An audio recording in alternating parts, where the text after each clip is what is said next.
Thank you, sir. Now, it's my pride to introduce the keynote speaker, Professor Avadhesh Kumar Singh.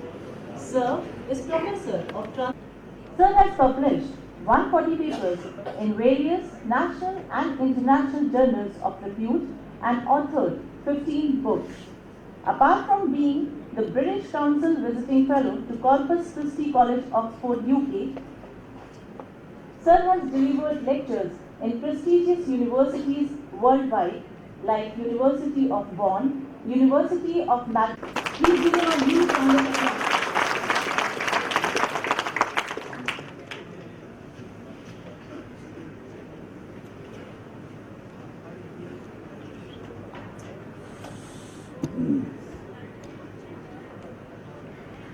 Shri Agarwal ji,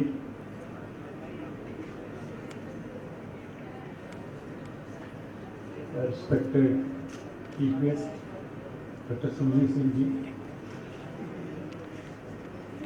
respected Chharia ji, esteemed Dr. Nayak, the Director of the Institute, Dr. Gupta, respected colleagues and dear students. A keynote is basically a musical term, and in the whole world, nothing is more musical than getting a degree. I stand here to compliment all of you today on getting your degrees, diplomas. Congratulations to each one of you that you are in a privileged position to get this degree that coincides with this assessment and accreditation by NEC Bangalore.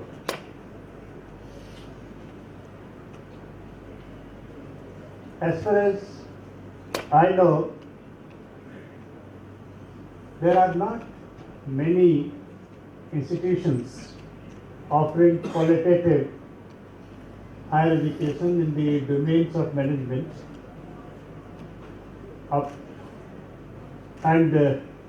In such a situation, the role of an institution like IMS becomes very significant to join that small core that is offering the education in these two sectors, management and computer sciences. Computer sciences is an important discipline for me because if there is most significant project going on in the world, that is Singularity Project. And this Singularity Project stipulates that by 2045, death will be dead because artificial intelligence has decoded DNA and it is possible to reverse DNA, and if you keep reversing, it is possible for scientists to rejuvenate what is degenerated, and therefore by now that project is going on as per schedule. 2025 will be the litmus test of the project, and by 2045, if you can reverse the process of degeneration, it becomes possible for you to do or say what is known as death of the death. Death will be dead. It might appear something fantastic at the moment, but this is what is happening. And two scientists who are doing it, one of them is a computer scientist, Raymond Kurzweil, whom Bill Gates calls the greatest computer scientist on the earth. I'm not from computer sciences, but Bill Gates is to be believed. Another person is Aubrey de Grey. He is basically a life scientist. Now, two disciplines coming together, the lesson that we get today is, as in life, so in academics, so the life that we will lead, one has to be interdisciplinary, and not only interdisciplinary, one has to come out of the tunneled vision of life. this is the first thing I like to submit before students from computer sciences. To the students of management, all of us know that management is a highly coveted discipline. You get admission in IMS after a long procedure, then you get the degree. But in common parlance, on the lighter side, let me add that in our society, to manage means something else. So, on the one hand, what we find is that the management as a discipline that came in existence in 1960s basically is a discipline based on theories inferred. Peter Drucker is for management, what James Keynes is for economics, the foundational principles. And his foundational principles, fundamental principles, whatever little I have read, have not changed. When his student, Rick Warren, wrote about his teacher, he said 3 things in the entire lecture about his teacher. He was very emotional. One thing he said was that Peter Drucker can be summed up in 3 words. 1, integrity. 2, humility. 3, generosity. Every human being. Second statement he made about his teacher was that he always asked his students to listen to what is not being spoken, but is meant. This not being spoken and meant means one has to see behind words. And this is what is the lesson we get from the father of management.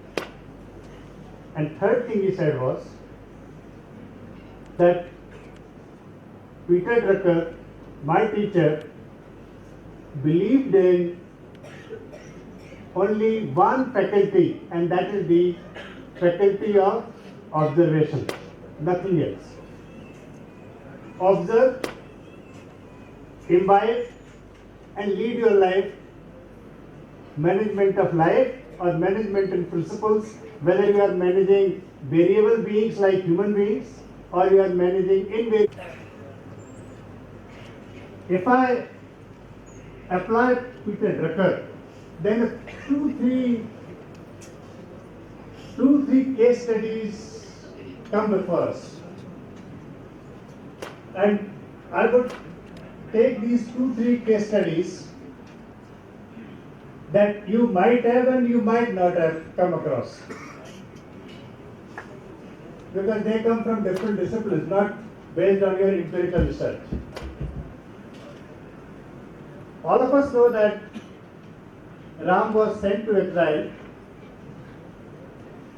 and in this exile of 14 years, what we find is that he has never complained to anyone that my stepmother has sent me to the forest. No complaint in all 14 years, no culture of complaints. Who does he meet? He meets rishis of different schools. He meets Agastya, he meets Bhardwaj. What is the discipline? They are basically hard. Where does he go in the end? In the end, he goes to Javali. What does Javali say? Javali says, do not follow Shastra. Just opposite. Ram says, why should I not follow Shastra? He says, Shastras are constructed by clever people for their own benefit. In one sentence, the entire discourse is rejected. Ram then says, if Shastras are not to be followed, how should I lead my life? Javali says, God has given you two eyes and two words should determine your conduct and the path. One word, he said, is experience and second is observation. Keep your two eyes open, experience and observation, they will take you through, all principles will follow you according to these principles. See the connection between Valmiki's Ram or Ramayana and your Peter Drucker. Peter Drucker also gives you one word and that word is observation. And from these observations, it is possible to see that we can learn from all the narratives, all the discourses that we have. Let me share that. If we look at Upanishads, then in Upanishads, Brahm is the infinite. Brahm is infinite because it does not know difference. There is nothing like I and you in Brahm. That is the cosmic energy. This cosmic energy. Look at Brahma. Entire history will tell you that whenever there is problem on the earth becomes a cow and all gods accompany and they go to Brahma. What does Brahma do? Brahma says, your problem is genuine, you are all my children, but I can't solve your problem. Let us go to Vishnu. This is a Brahma school of management, passing the parcel. Pass your problem to somebody else. But pass it on in such a way that you go to the right kind of person. How does Vishnu manage? His life, if you look at it, is person who has to sustain, has to lead the most dangerous life. But how do you see his description? His description is, he is sleeping on what? Not on a bed. Which bed? Sheshnag, king of all cobras. He is sleeping on the snake. From his navel, you find lotus is coming out, and on that lotus Brahma is sitting. Can somebody sleep with so many problems? Not easy. But look at the character. How does he manage? He says, Shantakaram Bhujagashayanam Padmanabham Suresham. He becomes God of gods because he is sleeping on the snake. Despite that, he is Shant. Shantakaram Bhujagashayanam Padmanabham Suresham. If you can maintain this much peace in your life, what will happen? Lakshmi will come and press your feet. That is what happens in the Vishnu metaphor.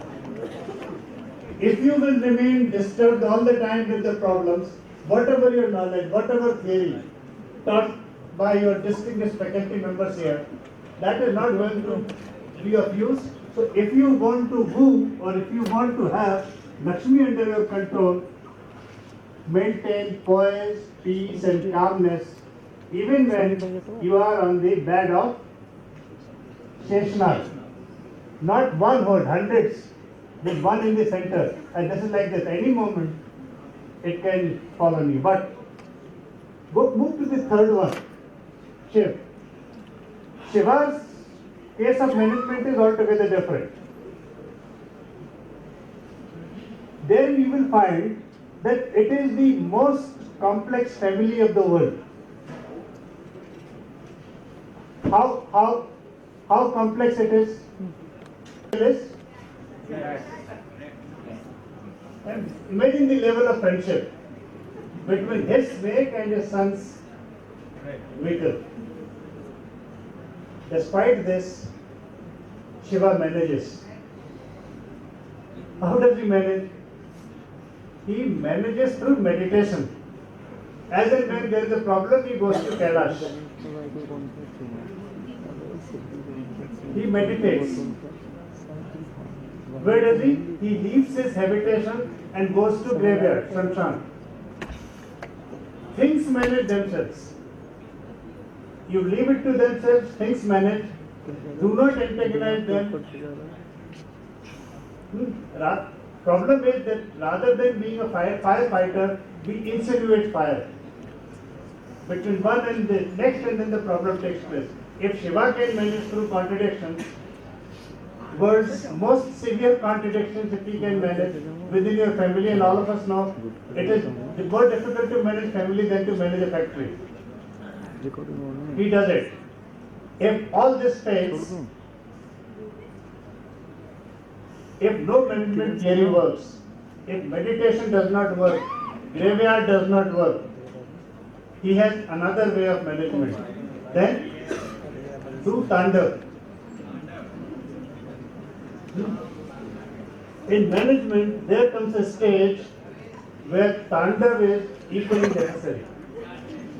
What I mean to say is that learn from case studies, learn from people around, and it is possible for us to implement and be a kind of different model. But to lead, Vivekananda made a very, very good statement. To lead, serve. If you want to lead, if you want to be a leader, be willing to serve first. Be willing to sacrifice first. Guru Gobind Singh, I am having in my mind, 10th Guru. He says, Sardar, Sirdar. Sardar is one who is willing to sacrifice his head. Sardar does not become Sardar by having Sardar before the name. If you will keep observing life, if you will take experience as something rich, coveted, coming to you from the corpus of entire humanity, you will not only be a good manager, you will be a great human being. For that journey of yours, with your passport or degree in your hand, when you enter a new territory, I take this opportunity to compliment all of you. And like Kalidas said to Shakuntala when she was leaving for her in-laws' house, because after your degree, your in-laws' house begins. Then you have to take care of other than your family members. Kalidas says, Shubhaste Panthana. May your paths be auspicious and good. God bless you.